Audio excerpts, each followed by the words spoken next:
In the beginning there was nothing but the vast, unbroken expanse of eternal consciousness, a timeless awareness that held within it every possibility, every essence. This consciousness, boundless and ancient, longed to know itself in ways that only experience could reveal. In its endless stillness, it wondered what it might feel like to touch, to laugh, to suffer, and to love. And so, from its own being, it fashioned a single spark, a self that would be both a part of it and, for a time, apart from it. Thus was born a soul that would become Ishan, a human boy born to a family on earth. When Ishan took his first breath in a small village surrounded by green hills, he was no longer the unbounded awareness of the cosmos. He was simply a newborn, cradled in the loving arms of his mother, a woman named Mira who wept with joy as she held him close. His father, Anil, stroked the baby's hair with gentle wonder. They named him Ishan, which meant Lord of Wealth, a name that spoke to both the richness of life and the divine spark within him. But Ishan, like all humans, did not remember his origins. As he grew, he felt only the pull of earthly life, the wonder of sunshine spilling through the leaves, the warmth of his mother's smile, and the steady, reassuring voice of his father. Though he did not know it, his every breath, every heartbeat was the eternal consciousness experiencing itself through him. As Ishan grew older, his soul became deeply intertwined with his family and the world around him. He helped his father tend the garden, feeling the cool soil between his fingers, and watched his mother weave bright tapestries on an old loom. Each thread, each color, seemed to hold its own story, its own small part of the vastness he had once known as a whole. One day, while walking in the hills with his father, Ishan asked, "What happens when we die, Papa?" His father thought for a moment, looking at the sky that stretched endlessly above them. "I believe we return to where we came from. The part of us that thinks and feels, that part, Ishan, goes back to something greater." Young Ishan pondered this, feeling a faint stirring in his heart, as if he already knew this truth but had long forgotten it. As the years passed, he watched people in his village come and go, witnessed the rituals of birth and death, and grew accustomed to the joys and sorrows of human life. He found comfort in the rhythm of the seasons, the growth of the crops, and the warmth of his family's embrace. The nature of suffering and love. As he approached adulthood, Ishan faced his first true heartbreak when his mother fell gravely ill. He held her hand as she lay in bed, her breathing shallow, her eyes tired yet filled with love. In those final days, she spoke to him of her dreams, her wishes, and the love she held for him and his father. And when she passed, Ishan felt as though a part of his own soul had gone with her. In the silence of grief, Ishan struggled to understand why such suffering had to exist. His heart ached, not only for himself, but for the deep, universal sorrow that seemed to touch every life. He felt the weight of his mother's absence like an emptiness within him, and it left him questioning the purpose of all he had ever known. Yet within this sorrow, Ishan also felt something strange and new. In moments of quiet reflection, he sensed his mother's presence, not as a figure beside him, but as something vast and unbounded, like the wind itself. He would close his eyes and feel her love as though it were the very air he breathed. Her love, he realized, had not disappeared. It had simply changed form, becoming something invisible, boundless, like the awareness that had given him life. A revelation in the simple things. As the years passed, Ishan married, had children, and found joy in watching them play in the same fields where he himself had once run as a boy. In his daily routines, kneading dough with his wife, bathing his children, watching the sun dip below the hills each evening, he began to sense something sacred in the simplest things. He remembered how, as a child, he had seen the world in flashes of wonder. Now, once again, he saw it, the miracle of being alive, of moving, feeling, thinking, and loving. Life, he realized, was nothing less than the eternal consciousness experiencing itself through each of them. His wife's laughter, his children's playful squeals, even the ache of his own heart, all of it was part of this divine unfolding, a play of existence through which the universe came to know itself. The journey back to eternity. In time, Ishan grew old. His body became frail, his eyesight dim, and his hands, once strong and capable, began to tremble. He spent long hours sitting by the window, watching the light change as day turned to night. As he neared the end of his life, he felt the veil of forgetfulness begin to lift. Memories of that vast, unbounded awareness began to trickle back, like streams returning to a great ocean. One evening, with his family gathered around him, Ishan closed his eyes, his breathing shallow but steady. He felt his daughter's hand in his and his grandson's head resting against his shoulder. As he drifted from this world, he saw flashes of his life, his mother's smile, his father's voice, his wife's warmth, his children's laughter. And then, like the soft flicker of a flame, these images began to dissolve. In his final moments, he saw himself as he truly was. Not just Ishan, but the eternal consciousness, both boundless and deeply intimate, experiencing itself through his brief human life. He realized, with a serene and simple joy, that he had never truly left that vastness. The love he had felt, the sorrow, the beauty, all had been facets of the same timeless essence. As his last breath slipped from his body, Ishan returned to the universe, merging once more with the infinite awareness he had never truly left.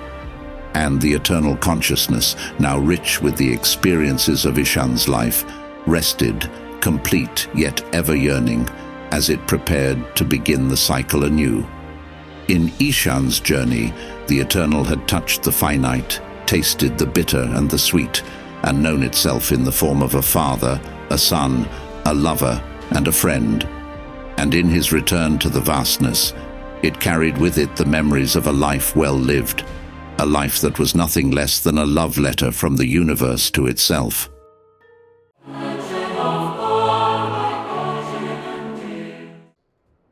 John was a middle-aged man living in a small town.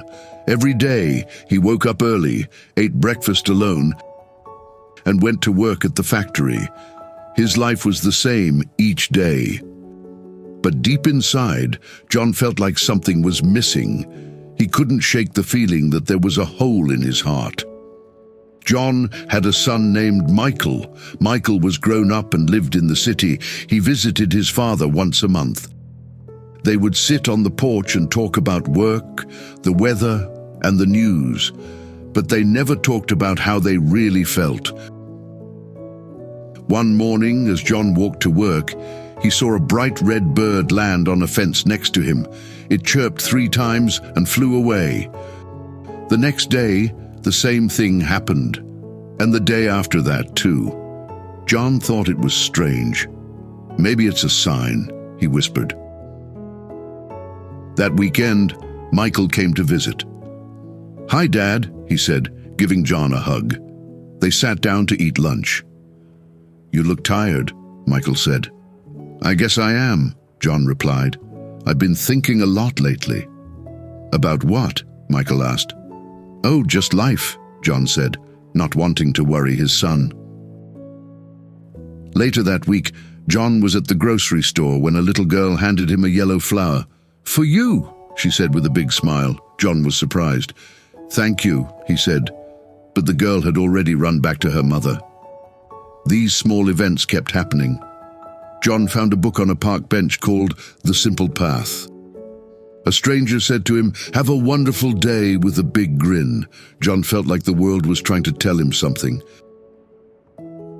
One evening, John sat on his porch watching the sunset. The sky was painted with pink and orange colors. As he looked out, everything else seemed to fade away. His worries about work, his lonely house, all of it disappeared. He felt peaceful for the first time in a long time. You see, sometimes we get so caught up in our thoughts and feelings, we think and worry so much that we forget to notice the simple things around us. But what if the answer to our troubles is right in front of us? John remembered a story he once heard.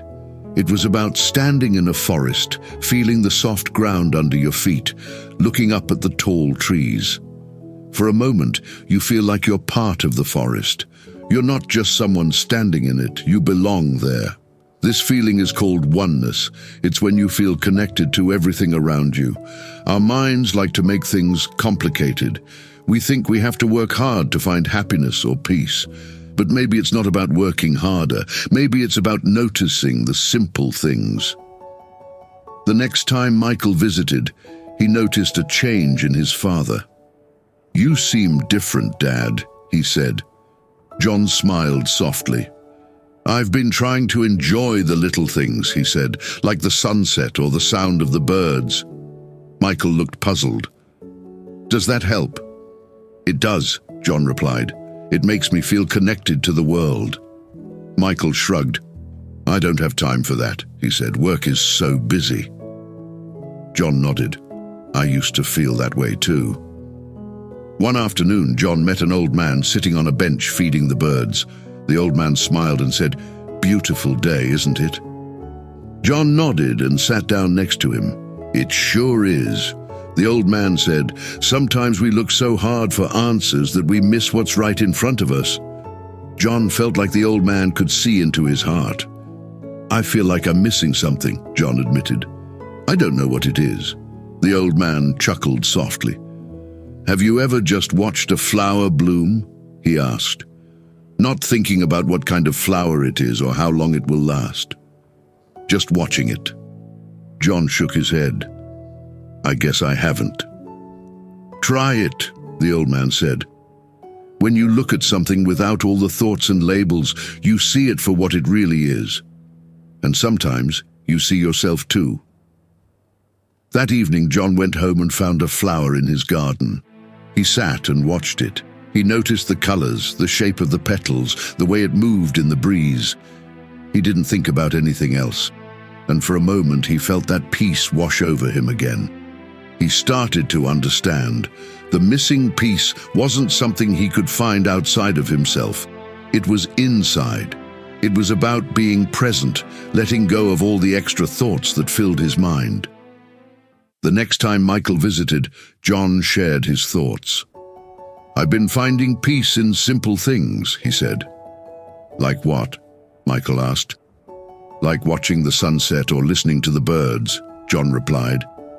"It makes me feel connected." Michael frowned. "I don't see how that helps," he said. "I have too much to do."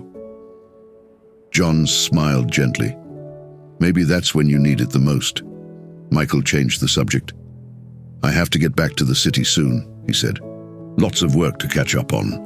As the years went by, John continued to find joy in the simple things. He felt fulfilled and happy. One morning, he didn't wake up. He had passed away peacefully in his sleep. Michael came back to the small town for the funeral. He felt sad and also a bit guilty. He realized he hadn't spent much time with his father lately. After the service, Michael went to his father's house to sort through his things. On the table, he found a journal. Inside were notes and thoughts that John had written down.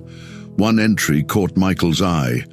"Today, I sat and watched a flower bloom. I felt connected to everything around me.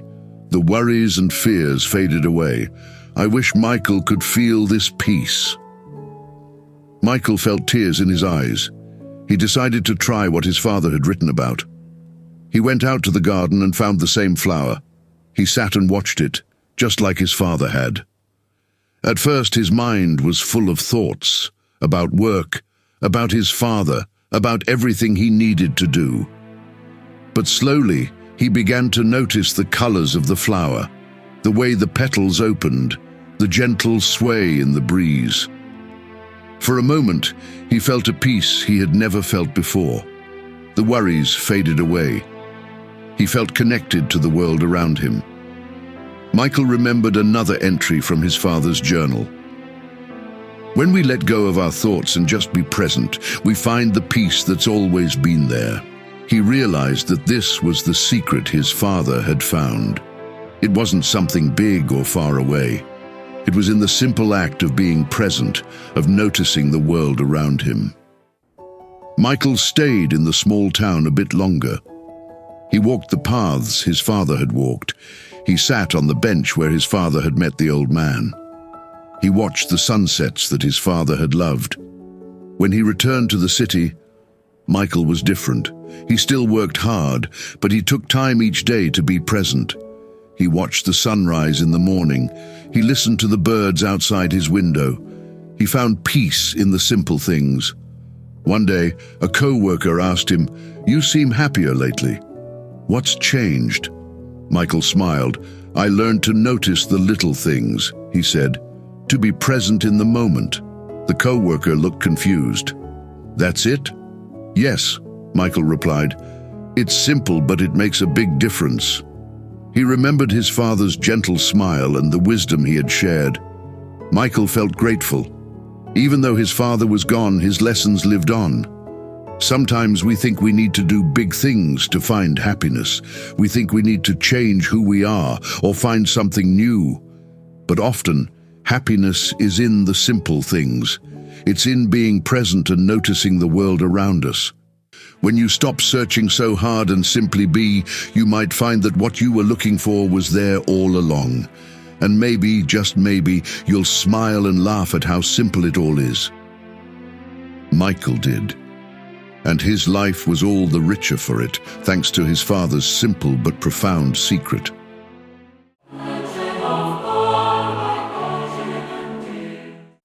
In the gentle journey of spiritual seeking, one may encounter the practice of fasting, a tradition as ancient as humanity itself. Fasting, at its core, is the act of willingly abstaining from food, drink, or both for a period of time. But why does this act attract the divine, the essence of what many call God? Let us explore this through the simple, yet profound, daily interactions and reflections. Anna and Lee, meeting in the serenity of a garden, surrounded by the whisper of leaves and the quiet hum of the world. They sit, sharing stories of their lives, when the conversation naturally flows to the topic of fasting. Anna, curious, asks, "Why do people say that fasting brings us closer to God?" Lee, having explored this path, responds with a gentle smile. Fasting is like clearing the clutter from a room to appreciate its true beauty. When we fast, we remove the distractions of daily consumption, allowing us to listen more deeply to the silence within. It's in this silence that we can hear the whispers of the divine. Anna nods, intrigued, as Lee continues. Think of it this way. When our bodies are constantly occupied with digesting and processing food, our energy is diverted. Fasting conserves this energy, enabling us to redirect it towards inner reflection and spiritual awakening. But isn't it just about being hungry? Anna questions, still unsure. It's more than physical hunger, Lee explains. Fasting teaches us about control, sacrifice, and the transient nature of our desires. It's a reminder that we are not solely our physical bodies, but something more profound, connected to everything in existence. The Bible, a rich source of spiritual wisdom, offers insight into fasting. In Matthew 6:17-18, it is said, "But when you fast, anoint your head and wash your face, so that your fasting may not be seen by others, but by your Father who is in secret. And your Father who sees in secret will reward you." This passage highlights the intimate, personal nature of fasting, not as a public display of piety, but as a private communion with the divine. Philosophers throughout history have also pondered the spiritual significance of fasting. Plato, for instance, spoke of the importance of mastering one's appetites to achieve a higher state of wisdom and understanding. Fasting, in this light, is seen as a discipline that strengthens the spirit by teaching it to overcome the demands of the body. As Anna and Lee's conversation deepens, they discuss how fasting can lead to moments of clarity and insight. It's as if, by emptying ourselves, we become a vessel for the divine. Lee shares, capturing the essence of their exchange. In the simplicity of their dialogue, we find a universal truth. Fasting is a bridge between the material and the spiritual, a practice that humbles the body to elevate the soul. It is a voluntary emptiness, a space created for the divine to fill, teaching us about the impermanence of physical needs and the eternal nature of the spiritual quest. Thus, in the practice of fasting, we find a path to God, a way to clear the noise and distractions of daily life, to embrace the silence and stillness where the divine resides. It's a journey inward to the core of our being, where we discover that what we seek is not somewhere out there, but has been within us all along.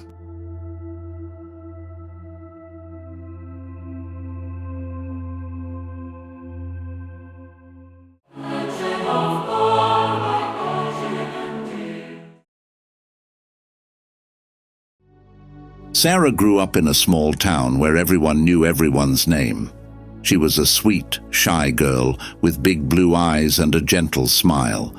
But there was one thing that made Sara different from the other kids. On the right side of her face, from her cheek to her chin, was a dark red birthmark. She hated that birthmark. Every morning, when she looked in the mirror, her eyes would go straight to it. It didn't matter if she combed her hair perfectly or wore her favorite dress. The first thing she noticed was always the birthmark. As a child, other kids teased her about it, calling her names like stain face or red spot. It hurt Sara deeply, and every time she heard their laughter, she felt more and more like she didn't belong. Her parents tried to comfort her, telling her the birthmark didn't define who she was.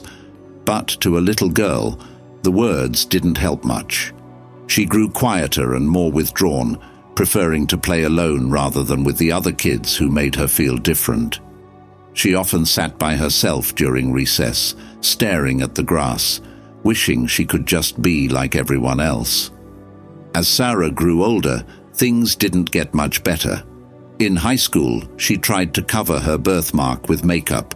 She wanted to feel beautiful, even if just for a little while. But no matter how much she tried to hide it, she always felt that people were looking at her birthmark instead of seeing her for who she really was. She avoided school dances and social events, always afraid that someone would point it out or laugh behind her back. But despite the sadness that followed her through her early years, Sara was smart. She worked hard in school, pushing through the pain she felt, and when she graduated, she went to college. After years of study, she found herself with a well-paying job in marketing. It wasn't her passion, but it provided her with financial stability and a sense of accomplishment. One day, Sara met a man named Mark at a work event. He was funny, kind, and made her feel at ease. What struck her most was that he didn't seem to care about her birthmark. Mark saw her for who she was, a thoughtful, caring, and hard-working woman. They started dating, and slowly, Sara began to feel more comfortable in her own skin. Though she still had moments where she wished she looked different, life had become more bearable. The kids at school had been replaced by supportive co-workers and a loving boyfriend. For the first time in a long time, Sara felt like she could be happy. But strange things began happening to her, things she couldn't quite explain. She started noticing little coincidences that felt like more than just random events. She saw 22:22 on the clock very often. It was like the universe was trying to communicate with her. She would think of a friend she hadn't spoken to in years, and they would call her the next day. She would dream about a place she'd never been, only to see it on TV the following week. Sara wasn't sure what was going on, but she couldn't ignore the feeling that there was something deeper happening beneath the surface of her life. In her free time, she began watching videos about spirituality, meditation, and the universe's hidden mysteries. One video in particular caught her attention. It featured a spiritual guru talking about something called non-duality. The guru explained that the world we experience is like a dream created by our minds. He said that beyond our thoughts and our egos, there was something greater, a pure, boundless consciousness that connected everything and everyone. This consciousness wasn't separate from the world, but one with it. The guru said that when we let go of our ego, the part of us that identifies with our thoughts and our bodies, we can experience true enlightenment. Something about his words struck a chord deep within Sara. She had always felt so attached to the way she looked, to her birthmark, and to the sadness it had brought her. She had never even considered that there could be a part of her that was beyond those things, something infinite and unchanging. One evening, while watching another video from the same guru, Sara felt something shift inside her. The guru was talking about how we are not our bodies, our names, or our stories. We are the awareness that observes it all. As she listened, a feeling of overwhelming peace washed over her. It was as if her mind had gone completely silent. She looked around her room and for the first time felt that she was one with everything in it. The walls, the plants, the air. It was all connected, and she was part of it. There was no separation between her and the world. In that moment, Sara experienced a glimpse of enlightenment. After that day, her life was never the same. At first, everything felt magical. She saw beauty in the simplest things. A flower blooming, a bird singing, even the sound of rain tapping on the window. She no longer felt defined by her birthmark or by the opinions of others. She was just present. When she looked in the mirror, she no longer saw a woman with a birthmark. She saw a person filled with love, awareness, and compassion. Mark noticed that Sara had changed. She was calmer, more relaxed. She smiled more and didn't seem to worry as much about the little things that used to bother her. She had a new sense of peace, and it was contagious. But as time went on, something else began to happen, something Sara hadn't expected. After her initial awakening, Sara went through what is often called the dark night of the soul. The feeling of oneness she had experienced started to fade, and in its place came a deep sense of emptiness. She felt lost and confused. The things that used to make her happy, her job, her relationship, her hobbies, no longer gave her the same satisfaction. It was as if her old self had died, but a new self had not yet fully emerged. Some days she would wake up feeling like a stranger in her own life. She felt isolated, even from Mark, who tried to understand what she was going through but couldn't quite grasp it. Sara found it difficult to put her feelings into words, and this made her feel even more alone. But despite the darkness, Sara knew deep down that this was part of her journey. She had read that many spiritual seekers go through a period of intense confusion and loneliness after awakening as they let go of their old identities.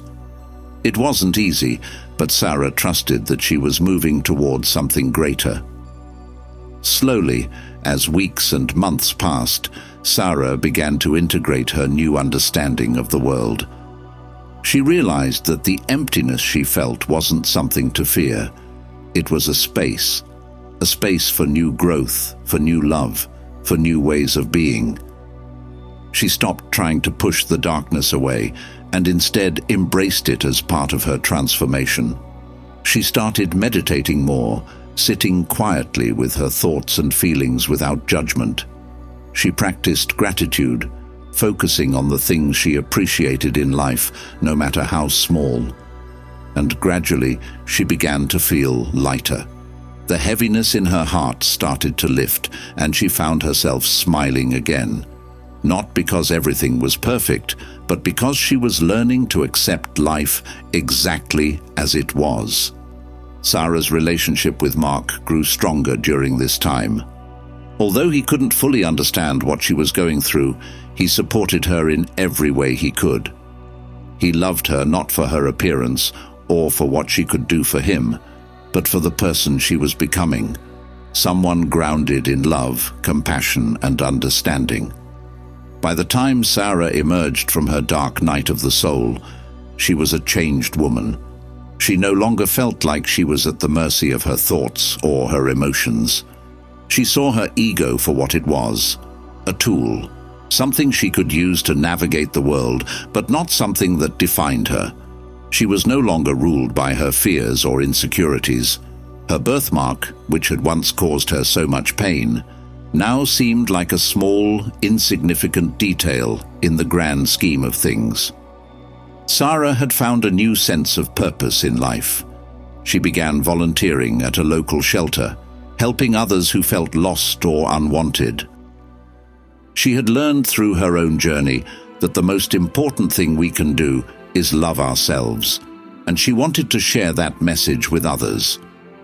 She had also found a deeper connection to the world around her.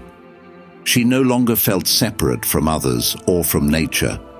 She understood that everything was interconnected, and this brought her a profound sense of peace. In the end, Sara's journey wasn't about losing herself. It was about finding her true self. And as she continued to walk her path, she knew that no matter what challenges came her way, she would face them with love, acceptance, and an open heart.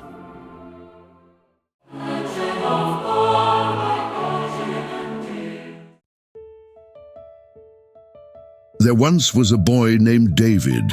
He lived in a small town with his mother and father. They had a tiny house near a quiet river. Every morning, David's father went to work at a factory. David's mother stayed home to cook and clean. David went to a local school. It was not far from his house, so he walked there each day. The walk was nice, but David always felt very sad. He did not feel happy with his life. David was born with a weak body. He was shorter than most kids his age and got sick easily. Some days he had a bad cough or felt too tired to play. He looked in the mirror and did not like what he saw. He felt skinny and weak. Other children sometimes teased him at school, calling him names or laughing at his thin arms. David tried to ignore them, but his heart felt heavy. He wondered why he could not be like the stronger boys who ran fast and jumped high. His mother and father loved him, but they did not always understand how sad he was. His father would say, "Be strong, David," and his mother would say, "Eat more and get healthy." But David felt alone. He thought nobody understood the pain in his heart. He also felt guilty for feeling this way because his parents worked hard. They gave him food and shelter, yet he did not feel grateful. Inside, he felt empty and lonely. When David became a teenager, he had a big breakdown. One night as he lay in bed, he burst into tears. He asked himself, "Why can't I live with myself?" It was a strange question. He kept repeating the words in his mind. "Why can't I live with myself?" Suddenly he noticed something odd. He was saying "I" and "myself" as if there were two different people. He thought, "I cannot be two. Who am I really?" He felt very confused and scared. Then something incredible happened. David felt a warm, bright feeling inside, like a soft golden light filling his chest. He felt all his fears and sadness melt away for a moment. It was as if he became one with the air, the sky, the river, and the trees. The walls around him felt like they vanished. David had never felt so calm and peaceful in his life. He forgot about his weak body and his unhappy thoughts. He felt only love, joy, and a sense that he was part of everything. This wonderful feeling did not last forever. The next morning, David felt like his old self again, but a spark of that peace stayed deep in his heart. He knew he had touched something special. He was not sure what to call it, but it felt like a deep truth. He did not talk about it with his parents because he feared they would not understand. Instead, he kept this memory safe inside him. Over the years, David slowly grew into a man. He found a job in another city, got married, and had a son named Luke. Life was not always easy. There were bills to pay, and some days were stressful. But David never forgot that night when he felt one with everything. Sometimes he would sit quietly and close his eyes, remembering the warmth in his heart. It gave him strength when he felt weak or tired. Luke grew up fast. When Luke reached his teenage years, he also felt sad and confused, just like David once did. Luke worried about his future. He worried about fitting in and being good enough. David saw the pain in his son's eyes. He remembered his own hard childhood. He wanted to help Luke, so one evening they sat down for a long talk. They sat on the porch with the sun setting behind the hills. David said, "Son, I used to feel like you. I felt alone. I hated my body. I thought I was not good enough. One night, I asked myself, why can't I live with myself? Then I realized I was talking about I and myself like two people." David paused to see if Luke was listening. Luke nodded slowly, curious about his father's words. David continued, "That night I felt something amazing. It was like a soft light in my heart. I felt like I was connected to everything. The trees, the sky, the ground. It felt like my worries vanished. I want you to know that feeling is inside you too. It never really goes away.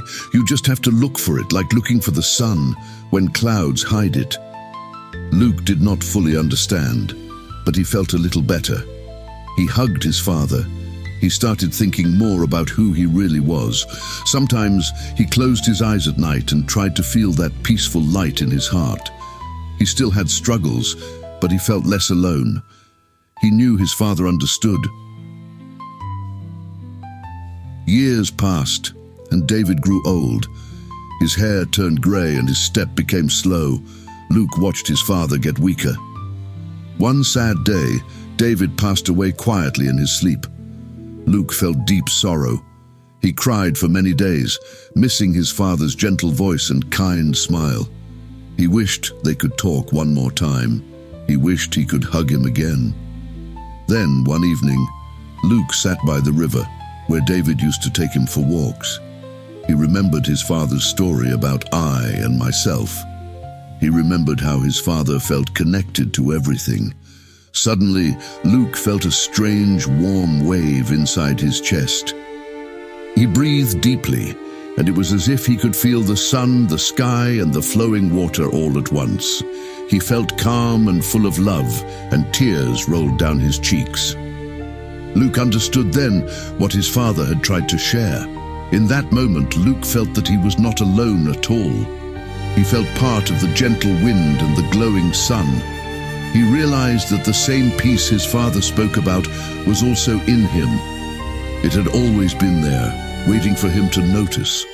The real gift from his father was this understanding, this light in his heart.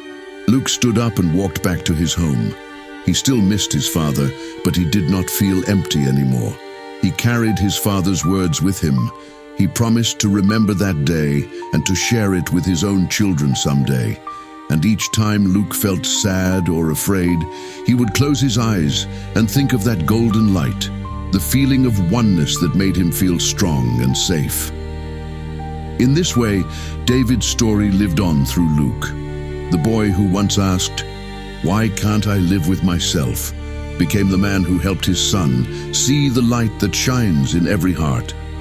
Though David was gone, his words and his love never died. They stayed alive in Luke's mind, guiding him through the storms of life and helping him find peace in each new day.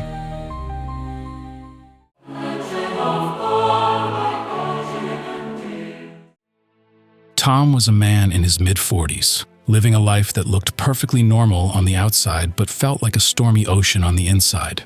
Every morning, he woke up with a sinking feeling in his chest, a sense of dread that clung to him like a shadow. He had a job, a house, and people around him who cared, but deep inside, he was lost. His mind was a battlefield, full of fears, doubts, and unshakable memories of past mistakes. Tom had always been hard on himself. Every day, he felt like he wasn't good enough. He wasn't doing enough at work, he wasn't a good enough father or husband, and, most painfully, he wasn't enough for himself. He felt like he was trapped in a life that didn't fit him anymore. He couldn't remember the last time he had felt at peace. One particularly gray morning, Tom sat in his car in the parking lot outside his office. He stared blankly at the dashboard, unable to move. The weight of his thoughts made his body feel heavy, like he was sinking into the seat. His breathing became shallow, and the familiar tightness of panic began creeping into his chest. It wasn't new, this feeling, but today, it was stronger, louder. His heart raced, and a sudden wave of fear washed over him. He felt like he was about to break, to shatter into pieces. "What's wrong with me?" he thought, gripping the steering wheel so tightly that his knuckles turned white. "Why can't I just be normal?" His thoughts spiraled. "I'm failing. I'm useless. I'm so tired of pretending. I can't do this anymore." As the panic rose, his mind raced faster. He thought about driving away, disappearing, leaving everything behind. He could feel the walls of his mind closing in, suffocating him. For the first time, he wasn't just scared. He was exhausted from the fight.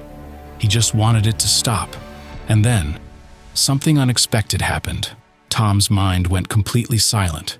In the midst of his panic, there was a strange stillness, like the eye of a hurricane. He wasn't thinking anymore. He wasn't feeling. It was as if, for just a moment, the person he had always believed himself to be, the person who was scared, lost and full of shame, simply disappeared. It wasn't the terrifying kind of emptiness he had always feared. It was calm, peaceful. He wasn't anyone anymore. He wasn't Tom with all his problems. He was just there, existing. He felt like he had slipped into some vast open space inside himself, a place he didn't even know existed. This, without him knowing, was what some call an ego death. It's when the sense of who you are, the I that lives in your head, just fades away, leaving only awareness behind. This moment for Tom felt like stepping out of a prison cell he had built for himself over the years. The walls of self-doubt and fear were gone.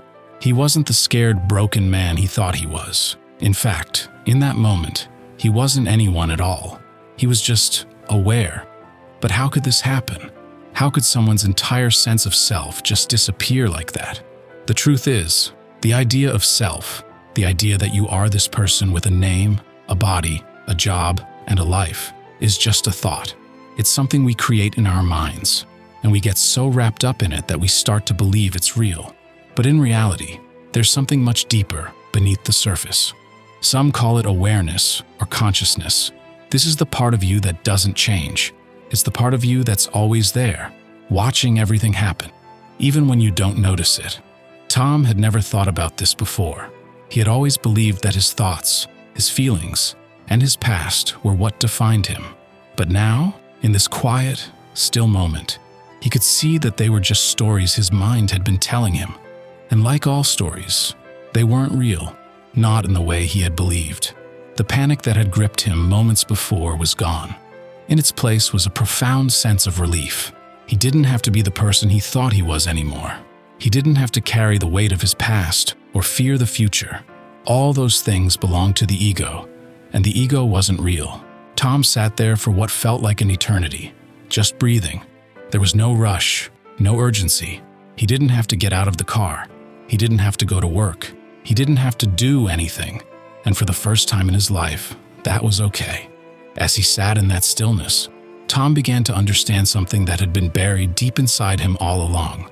He had spent his whole life trying to be someone, trying to be good enough, trying to succeed, trying to make people like him. But all of that was based on a lie. The lie was that there was something missing, something he needed to find outside of himself. But there wasn't. Everything he had ever needed was already within him. He just hadn't seen it before because he had been so busy trying to become something else. This is what it means to stop seeking. When you stop trying to become something, you start to see that you've always been whole. You've always been enough.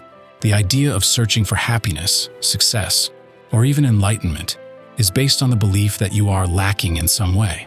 But that's the trick. The search itself is the problem. You can't find what you're looking for because it was never missing in the first place. Tom's mind drifted to the words he had read somewhere once, words he had dismissed at the time but now felt so true. The search for truth ends when you recognize that you are not the seeker. You are not the one who is looking for freedom. You are already free. As Tom sat in his car, something incredible happened. He stopped fighting with himself. He stopped trying to figure everything out, stopped trying to be perfect. He just was. And in that being, he found a peace he had never known before. This wasn't the kind of peace you get from solving all your problems or making everything in your life perfect. This was a different kind of peace, one that comes from realizing that you don't have to fight your problems at all. In fact, you don't even have to call them problems. They're just experiences, things that come and go, like waves in the ocean.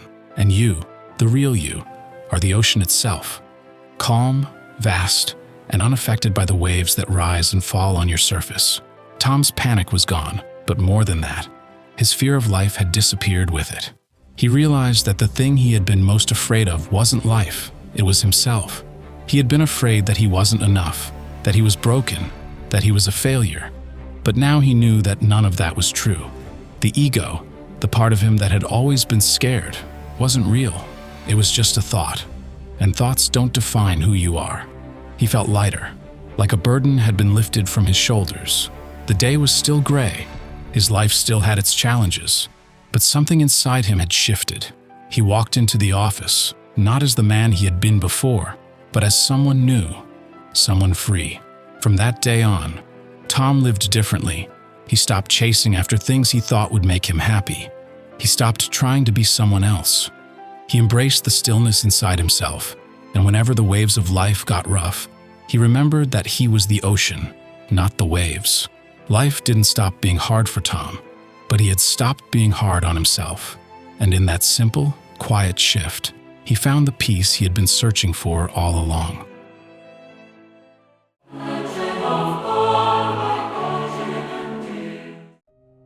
Andrew sat in his small living room, staring blankly at the television screen, though he wasn't really watching. His wife, Sara, and their teenage son, Lucas, were absorbed in the latest episode of some reality show. The familiar hum of their voices, mingling with the exaggerated drama on TV, felt distant to him. He had once enjoyed these moments, sharing in the simple distractions of life with his family. But now, everything had changed. His consciousness had just recently been marinated with an elevated kind of awareness. Sit tight, because now I'll tell you how it happened. It had been a quiet morning when Andrew's life shifted in a way he could never have anticipated. He had woken up early, as he always did, sipping coffee at the kitchen table while the rest of the house was still asleep. Something, though, had pulled him inward, away from the usual flow of his thoughts. His sense of self began to dissolve, as if it was peeling away layer by layer. At first it was unsettling, but then a calm washed over him. He had disappeared, but everything remained. The kitchen, the coffee cup in his hand, the birds chirping outside the window. It was all still there, but somehow it was different. Everything was connected. Everything was one. "It's just this," he had written hastily on a napkin as the realization struck him. It was the only way he could describe what he had experienced. No self, no ego, just the present moment, the world as it truly was, alive and vibrant with a subtle energy. In that stillness, he had felt a love he couldn't put into words, a love that seemed to radiate from the objects around him, from his own body, from the air itself. The boundaries between himself and everything else had vanished. The chair he sat on, the walls of the room, the trees outside, they were all him. It was as if the universe was gazing at itself through his eyes. Nothing was separate, and yet everything was perfect in its ordinariness. But now, as he watched Sara and Lucas, he realized how different he had become. They were still living in the world he used to know, where TV shows mattered, where social media updates and idle small talk filled the spaces of their days. It wasn't wrong, he reminded himself. They were in their own reality, just as he had been before his awakening, and he loved them for it. "Andrew, did you hear what I said?" Sara's voice pulled him out of his thoughts. He blinked, looking at her. "Sorry, what was that?" She sighed, her eyes filled with a mix of frustration and concern. "I was asking if you wanted to go to the movies this weekend. You've been so distant lately. We never do anything fun as a family anymore." Andrew felt a pang of guilt. He had been pulling away, not intentionally, but because the things that used to excite him no longer held meaning. The small talk, the TV shows, the endless stream of distractions, they all seemed like noise, pulling people away from the deeper reality that was right in front of them. Yet he understood that Sara and Lucas didn't see things the same way. "I don't know, Sara," he said softly. I'm not really into movies right now. But you and Lucas should go. Enjoy yourselves."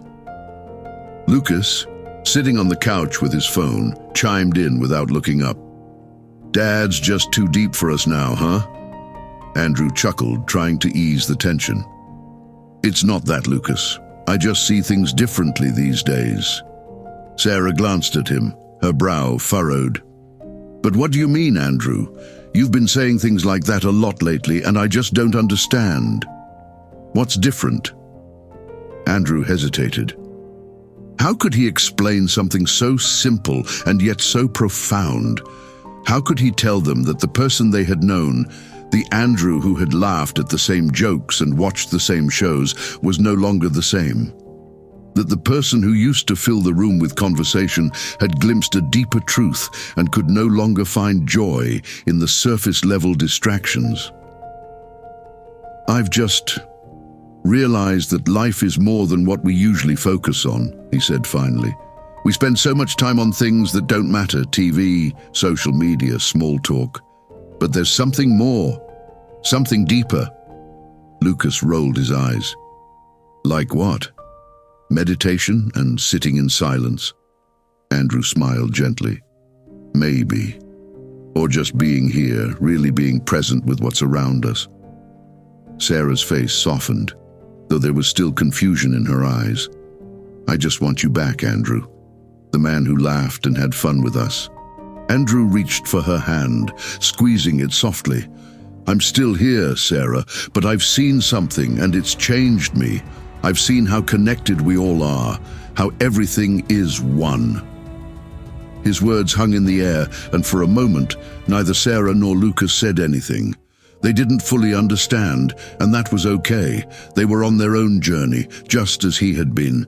He couldn't force them to see what he had seen, and he didn't want to.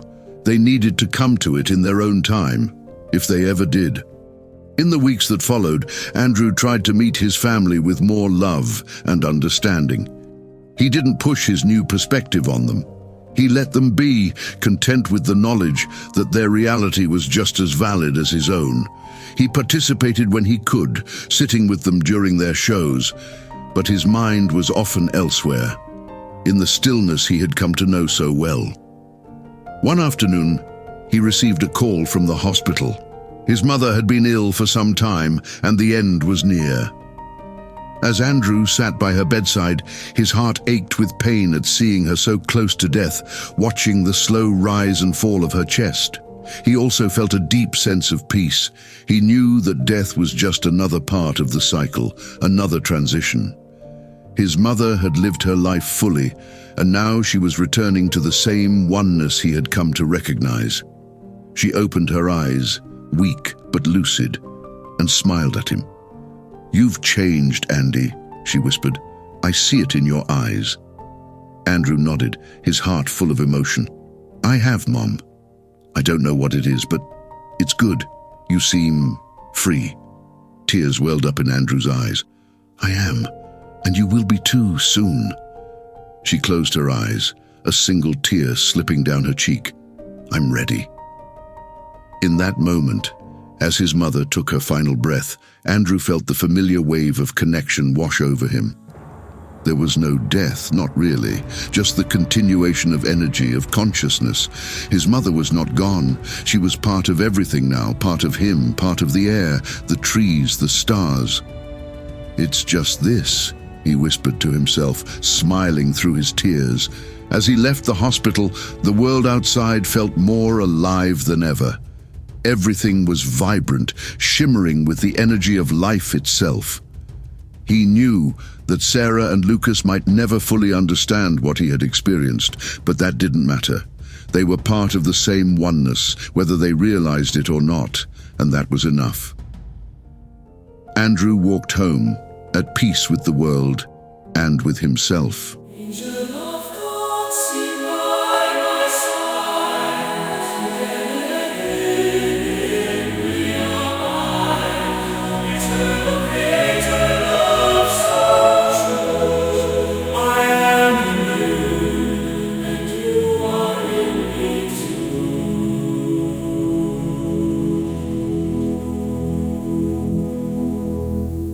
Guardian and kind, you help me see the power of God flows through me.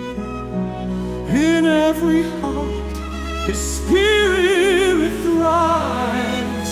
In every soul, His love is alive.